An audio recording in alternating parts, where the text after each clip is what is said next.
এয়া আমাৰ মাজত আজি আমাৰ ঘৰলৈ অতিথি হিচাপে আহিছে আমাৰ অতি মৰমৰ নিৰ্মালী বাইলুং। তাই এতিয়া জাজিৰ মধ্যমণি হৈ পৰিছে, সকলোৰে অতি প্ৰিয়।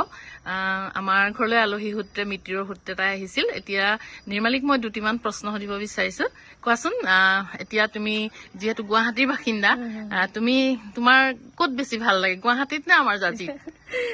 নিজৰ জন্ম ঠাইখনতো সদায় প্ৰিয়, হয়। আৰু জাজিত মই যিখিনি বিচাৰি পাওঁ মহানগৰীৰ মাজত সেইখিনি মই কেতিয়াও বিচাৰি নাপাওঁ। হয় হয়। জাজিৰ পৰিৱেশে হওক, আৰু আমি সদায় গৌৰৱ অনুভৱ কৰো ঐতিহ্যমণ্ডিত জাজি জামুগুৰিৰ বাসিন্দা হিচাপে।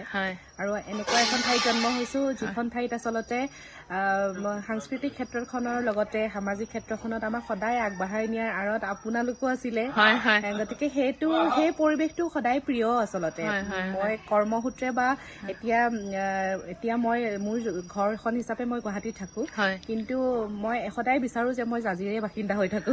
ধন্যবাদ নিৰ্মালী, তোমাৰ কথা কেইটাই মোৰ অন্তৰ চুই গৈছে। আশা কৰো তুমি ভৱিষ্যতে জাজি অঞ্চললৈ অধিক আৰু আশাৰ বতৰা কঢ়িয়াই আনিবা।